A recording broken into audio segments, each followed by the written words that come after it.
Let's, a matter of fact, let's back that up with, what is that, Zephaniah 12, I believe. No, not 1 and 12.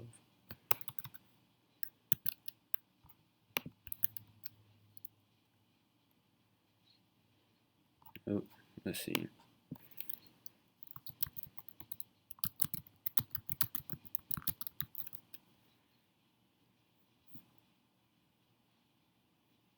Is it Zephaniah or Zechariah?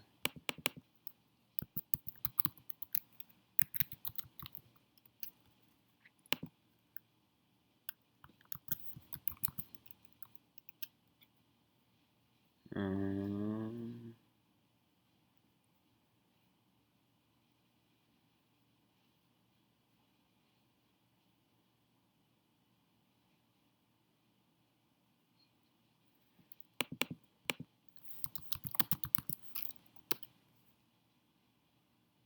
I already looked this up.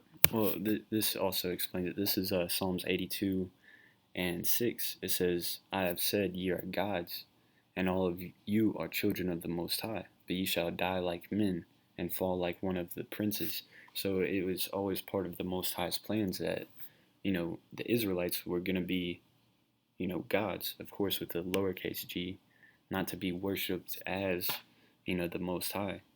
All right, but when we walk in His law, statutes, and commandments, we're going to be as the Most High. That's what it is. They shall be as. Let's see. Zechariah 12 and 8. So it wasn't Zechariah 12. I just skimmed over it.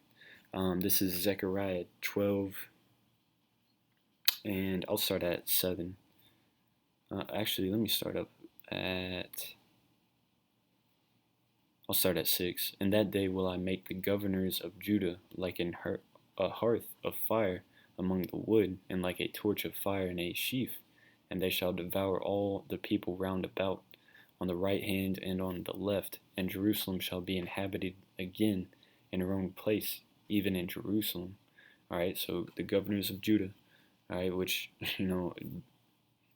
Judah, the southern tribes, along with the northern tribes, are going to be risen up in the last days and come out on top of World War III, so to speak, Armageddon. All right, in the battle of the Valley of Jehoshaphat, or the Valley of Judgment. All right, the Israelites, the elect of Israel, are going to win that war and put these other nations in subjection to uh, the Israelites, all right, under the Israelites.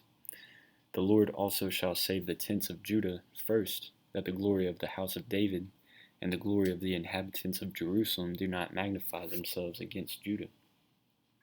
In that day shall the Lord defend the inhabitants of Jerusalem, and he that is feeble among them at that day shall be as David, and the house of David shall be as God, as the angels of the Lord before them.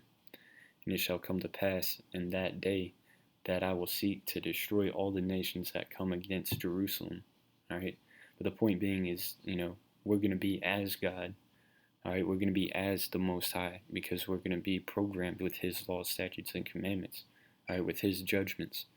All right, so as we follow and are in line with Yahweh Shema Shai, all right, we're going to be the other nations' rulers or gods or judges. All right, among them.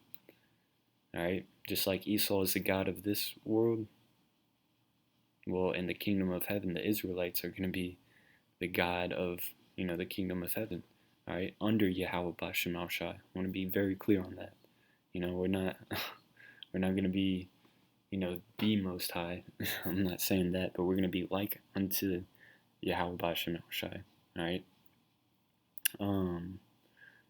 Let's see. Yeah, let's see. I didn't grab Isaiah 60. This is Isaiah 60. This is going into the kingdom of heaven. I'm gonna start at. I'll start at 5. Isaiah 60 and 5. Then thou shalt see and flow together, and thine heart shall fear, and be enlarged, because the abundance of the sea shall be converted unto thee, and the forces of the Gentiles shall come unto thee. The multitude of camels, so talking about Gentiles, the other nations, all right? They're going to come unto us because they're going to be serving us and bringing their resources to us. The multitude of camels shall cover thee, from the dromedaries of Midian and Ephah, all they from Sheba shall come. They shall bring gold and incense, and they shall show forth the praises of the Lord. All right, and we go into Midian and Ephah. They're the Arabians, Midianites or Arabians. All right, and then I think Ephah too, and then Sheba.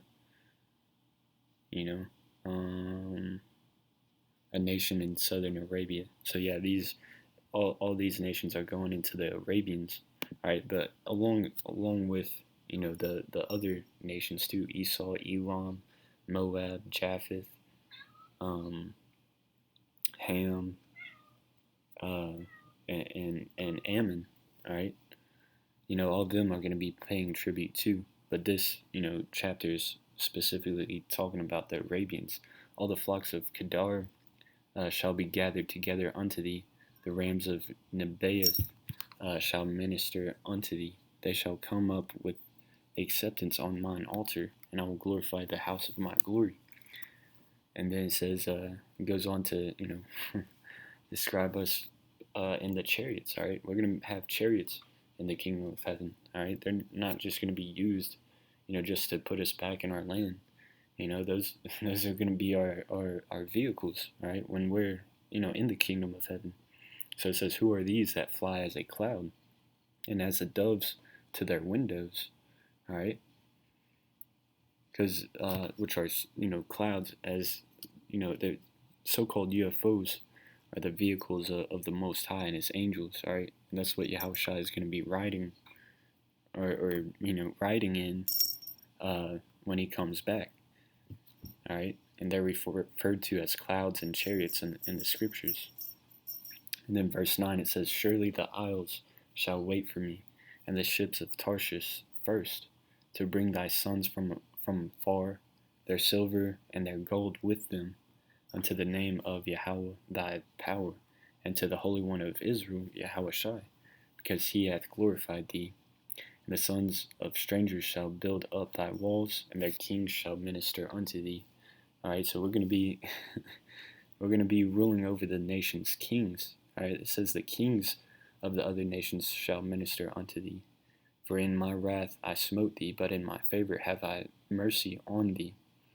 All right. So, yeah, right now, we're under the curses and we're getting smote right now. All right, and our history, the Israelites' history. It's just been, going into servitude and rebelling against the Most High, and us getting punished severely for it. All right, but in the kingdom of heaven, He's going to have mercy on us. All right, and all the other nations that the Most High used to chastise us, those are going to be the same nations that are going to be serving us in the kingdom of heaven. And I wanted to get this point. The word Tarshish, all right, the ships of Tarshish. This is going into the chariots because that word Tarshish just means yellow jasper, all right. And then it also says it means the same as this word for beryl, all right, which is a precious stone or semi-precious gem, all right. And this is also used to describe chariots and other scriptures, all right. For example, I think Ezekiel 1:16, where it's describing a chariot, a wheel inside of a wheel, and you can read it for yourself. But I just wanted to make that point.